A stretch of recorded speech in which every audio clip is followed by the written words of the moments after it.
Well, good afternoon. Well, my name is Alejandro Costa. I'm going to talk to you about a project that in Lacnic we feel something like proud about this. Basically, it's identifying DNS Open Resolvers, as you can see in the title, which is quite specific. Well, as all of you know, to identify DNS Open Resolvers in the IPv4 world is quite easy because the IPv4 address space is not that big. In IPv6, it is more difficult, and we needed to take a different path. So, what we did? Basically, we are taking, with a very specific TCP/DOM command, we're creating a pickup file in a root server. Actually, this is a reverse DNS root server. It is not the root server that traditionally we listen, but it is somehow a server that receives a lot of queries. The queries that are getting that we can identify in step 1, we can safely assume that are recursive servers in the internet. So what are we doing after that? After we have the pickup file, we process it, we work with it. We are using PyChark to do this. We remove somehow duplicates and IPv6 addresses and so on. Then, after we have the IPv6 address identified, which we know that it is a recursive DNS server, we perform a very simple query trying to see if that IPv6 address allows recursion. Okay? This is actually the way that we identify IPv6 addresses. I am doing some emphasis here because traditionally when we present and we show this project, the main question that we receive is how do you identify the IPv6 address? There are many other ways of doing this. And well, finally, the last step, of course, is processing the data, showing results, publishing, and so on. I'm going to skip this slide since the results, I'm going to show most of this. OK, there is a summary. Maybe this slide is interesting. You can see by RIR the total of IPv6 DNS server that we have identified. For airing, let's talk only about the first line. We have identified almost 2,000 IPv6 DNS servers. What we did, we ran a simple query to all of them, and we were able to get 51 open resolvers. Okay, as all of you know, maybe this is not the expected behavior. Most of the time, open resolvers are not good in internet. Of course, we know that some providers in somehow have DNS recursion enabled to everybody, like Google and many more. So what else? This is more or less the same information that that was shown in the table. Let's talk one more time about ARIN, since we're in ARIN region. In the most left bar chart, you can see in the blue line the total number of servers that we have found, and the orange line more or less shows the DNS that were open in somehow. Okay, it is allow recursion. This graph, it is only for Lacnic region. Sorry for that. I did this slide last night. Since we are getting data since March of this year, we were able to create a timetable. However, we can do this for any RIR and for any country, actually, that we wish. Basically, you can see that on the first graph, the amount of open DNS resolvers, IPv6, that we have found in our region, in Lacnic. And in the second graph, you can see the evolution of the non-open DNS servers that we have found.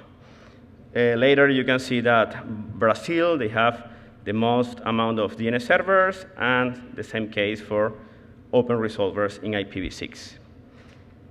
And we have found something that is interesting, at least from my point of view.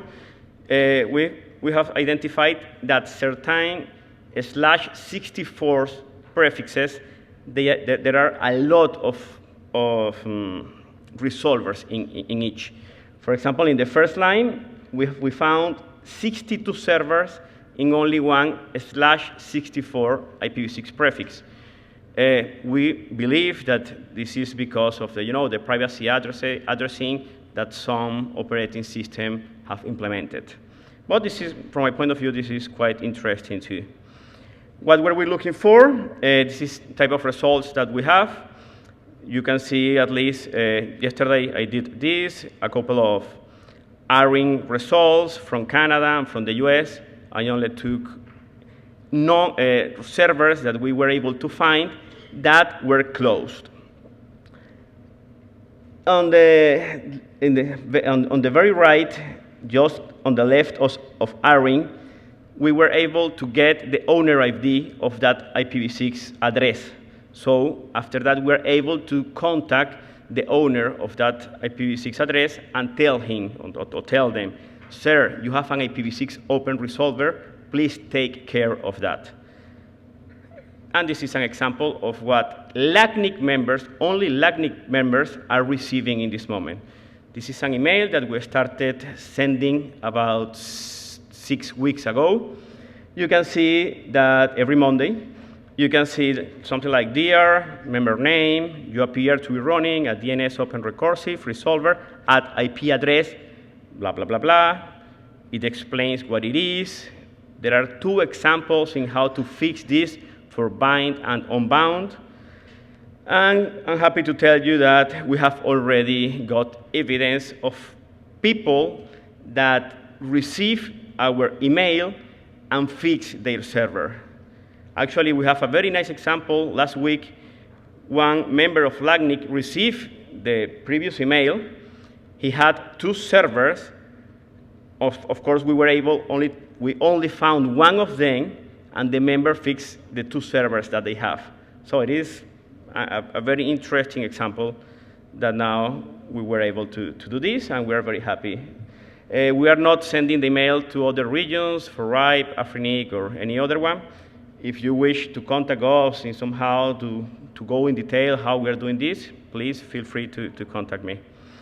Our next steps is integration with some Lacnic systems, when the user enters username and password, automation of some statistics, publishing open data. And something that we think could be quite interesting is trying to find out if some of the DNS servers that we were able to find probably are in squat prefixes, prefixes that has not been assigned by any RIR or IANA even. And that's all what I have. I don't know if there are time for questions.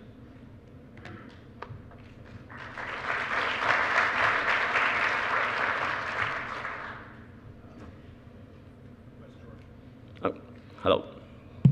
Good? Okay. Wes George with ByteGrid. I'm curious, did you see any 64 addresses in the analysis you did? 64 addresses? You mean map ID addresses? Like 2002::/16. Ooh, actually, that's a terrific question. Unfortunately, I did not pay attention to that, but I still have the data. So, I'm going to do it now that you mentioned that. I might suggest that you look at that because I was analyzing, earlier this year, I was analyzing a V6 DNS dictionary attack for a large DNS provider. And out of, let's see, out of the 400 or so open resolvers that I found out of the list of querying hosts that were participating in that dictionary attack, more than half of them were from 6-4 space.